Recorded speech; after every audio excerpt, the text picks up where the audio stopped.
जय श्री राम दोस्तों। आज हमारा टॉपिक है गेट। सबसे पहले बात कर लेते हैं कि गेट होता क्या है। इंसान के चलने के पैटर्न को मेडिकल टर्म में गेट कहा गया है। तो गेट किससे बना हुआ है? ब्रेन, नर्व, मसल, बोन के कोऑर्डिनेशन को गेट कहा गया है। ठीक है। अब गेट का मेन गोल क्या होता है कि बॉडी की सेंटर ऑफ ग्रेविटी को आगे बढ़ाना, जिससे कि इंसान गिरे ना। ठीक है। अगर किसी के कोई एबनॉर्मेलिटी हो जाती है तो वो किसी मसल, जॉइंट या फिर न्यूरोलॉजिकल डिसऑर्डर के अकॉर्डिंग होती है। तो यहाँ से हम अपने गेट को स्टार्ट करते हैं। बेसिक हमारा ख़त्म हो चुका है। तो जो गेट साइकिल है वो दो फेजेस के अंदर डिवाइड हुई है, stance phase and swing phase. तो स्टैंस फेज जो होता है वो 60% रहता है और जो स्विंग फेज है वो 40% होता है। स्टैंस फेज का मतलब है कि जब पैर जमीन के कांटेक्ट में होता है, और स्विंग फेज का मतलब होता है कि जब पैर हवा में होता है। ठीक है। अब इसके अंदर आप फोटो देख लीजिए, पिक्चर रिप्रेजेंटेशन देखिए इसका। इसके अंदर इनिशियल कांटेक्ट के अंदर क्या होगा? हील स्ट्राइक होगी। मिड स्टैंड के अंदर क्या होगा? फुट फ्लैट होगा। प्री स्विंग के अंदर क्या होगा? टो ऑफ होगा। यह फोटोज देख सकते हो। इसके अंदर इसने सबसे पहले हम कदम रखते हैं तो सबसे पहले हमारी एड़ी जमीन के कांटेक्ट में आती है, फिर हमारा पूरा पाँव जमीन के कांटेक्ट में आ गया है, और फिर जब हम अगले कदम के लिए पाँव को उठाने लगते हैं तो एड़ी हवा में हो चुकी होती है और टो कांटेक्ट में रहता है। अब गेट के कुछ parameters: step length, STRIDE length और कैडेंस। स्टेप लेंथ क्या होता है? एक पाँव से दूसरे पाँव के बीच में आप कितनी दूरी कवर कर पा रहे हो। जैसे कि आप इस फोटो में देख पा रहे हो कि ये लेफ्ट लेग है और ये राइट लेग है। तो लेफ्ट और राइट लेग जब हम चलते हैं तो ये लेफ्ट और राइट लेग के बीच का ये जो डिस्टेंस है ये होती है हमारी स्टेप लेंथ। ठीक है। और ये लेफ्ट लेग, फिर राइट लेग, फिर लेफ्ट लेग, तो एक लेफ्ट लेग से लेके दूसरे लेफ्ट लेग तक, इस डिस्टेंस को हम कहते हैं स्ट्राइड लेंथ। और कैडेंस होता है कि एक मिनट के अंदर हम कितने स्टेप चलते हैं। नॉर्मली होता है ये 100 to 115 पर मिनट। ठीक है। तो ये एक बहुत छोटा सा टॉपिक है जिसके अंदर से एग्जाम से हमेशा लगभग सवाल बनते ही बनते हैं। इसका आप हमेशा ध्यान रखिए।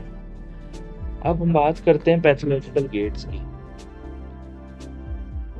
पैथोलॉजिकल गेट, सबसे पहला पैथोलॉजिकल गेट है जिसकी हम बात करते हैं एंटेल्जिक गेट। एंटेल्जिक गेट के अंदर क्या होता है? लोअर लिम्ब के अंदर पेशेंट को पेन होता है, लोअर लिम्ब के किसी हिस्से के अंदर। वो हिस्सा कोई भी हो सकता है, उसका हिप हो सकता है, इसका नी हो सकती है, उसका एंकल हो सकता है, कुछ भी हो सकता है। तो इस फोटो के अंदर दिख रहा है हमें कि इसके नी के अंदर दिक्कत है। तो ये क्या करेगा कि पेशेंट दर्द वाले पैर पर वजन कम डालता है, जिसके कारण अफेक्टेड साइड पर स्टैंस फेस बहुत छोटा होता है और इंसान लंगड़ा लंगड़ा के चलता है। अब हम बात करते हैं न्यूरोलॉजिकल डेविएशन की। अब सबसे पहले है हेमीप्लेजिक गेट। हेमीप्लेजिक गेट किसके अंदर होता है? स्ट्रोक के पेशेंट के अंदर होता है, जिसके अंदर वो अपनी नी को बेंड ही नहीं कर पाता। इस वजह से क्या होगा? वो अपने पाँव को घुमाएगा।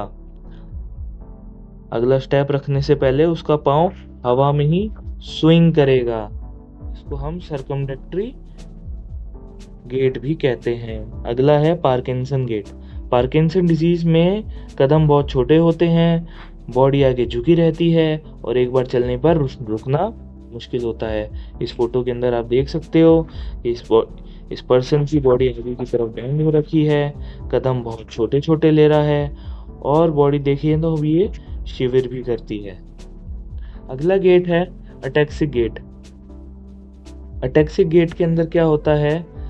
ड्रंकन पैटर्न, यानी कि बॉडी का बैलेंस ना बनना। इसके अंदर इंसान की ब्रॉड बेस सपोर्ट जैसे शराबी जैसी चाल हो जाती है। ठीक है। Steppage gate. स्टेपेज गेट का मतलब क्या होता है? फुट ड्रॉप के अंदर अब किसी का फुट ड्रॉप हो गया है तो उसका पैटर्न कैसा होगा चलने का, कि वो घुटने को बहुत ज़्यादा ऊपर उठाएगा, पाँव को बहुत ज़्यादा ऊपर उठाएगा। क्यों? क्योंकि उसका फुट ड्रॉप हो चुका है और जो इसका ये टो है ये ज़मीन के टच होगा, इसलिए वो अपने घुटने को बहुत ज़्यादा ऊपर उठाएगा, नॉर्मल लाइन से भी ज़्यादा ऊपर लेके जाएगा अगले कदम उठाने के लिए अफेक्टिव लेग को। तो इसको बचाने के लिए हम क्या करते हैं, सबसे पहले इसको ठीक करने के लिए हम AFO लगाते हैं, एंकल फुल ऑर्थ्रोसिस। ये जो आपने देख रखी है, ये जो चीज़ इसने पहन रखी है पाँव के अंदर, ये AFO है, जिससे क्या होता है कि ये जुड़ी हुई रहती है, पाँव कम लटकता है हवा के अंदर। पाँव कम लटकेगा तो धीरे धीरे करके वो अपने नॉर्मल गेट साइकिल को अचीव कर लेगा। अगला आता है मस्कुलोस्केलेटल डेविएशन, जिसके अंदर 2 टाइप के गेट आते हैं, ट्रेंडिंगबर्ग गेट और क्वाड्रिसेप गेट। ट्रेंडिंगबर्ग गेट के अंदर क्या होता है कि जो हिप एबडक्टर है यानी कि ग्लूटेस मीडियस, ये वीक हो जाती है, तो चलते वक्त पेल्विस अपोजिट साइड स्विंग करता है, मतलब अपोजिट साइड ड्रॉप हो जाता है। बॉडी खुद को बैलेंस करने के लिए अफेक्टेड साइड की तरफ झुक जाती है, जैसे कि आप देख पा रहे हो इसके अंदर ये नॉर्मल है, नॉर्मल वाले के अंदर इसका पेल्विक सीधा है, लेकिन ट्रेंडिंगबर्ग वाले के अंदर इसका पेल्विक टिल्ट हो चुका है। अगला है क्वाड्रिसेप गेट। क्वाड्रिसेप गेट के अंदर क्या होता है कि थाई के आगे वाली मसल्स जो होती है उसे क्वाड्रिसेप कहते हैं, और ये अगर वीक हो जाती है तो क्या होगा, घुटना मोड़ने से रोकने के लिए घुटना मुड़ता रहेगा। यहाँ पर स्ट्रेंथ होगी ही नहीं तो घुटना मुड़ जाएगा, अपने आप ही मुड़ता रहेगा। अगर घुटना मुड़ा रह जाएगा तो ये पाँव सीधा नहीं रह पाएगा, तो पेशेंट क्या करेगा, अपने हाथ से घुटने के ऊपर सपोर्ट रखेगा, पाँव पे हाथ रख रख के चलेगा। अब आता है कुछ पैथोलॉजिकल गेट शॉर्ट के अंदर, ताकि आपको याद हो जाए।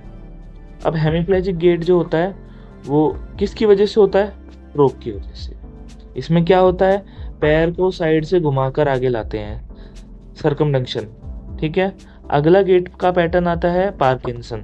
पार्किंसन किसकी वजह से होता है, बेसल गैंग्लिया डिसफंक्शन की वजह से होता है, जिसमें पेशेंट छोटे छोटे कदम और तेजी से चलता है।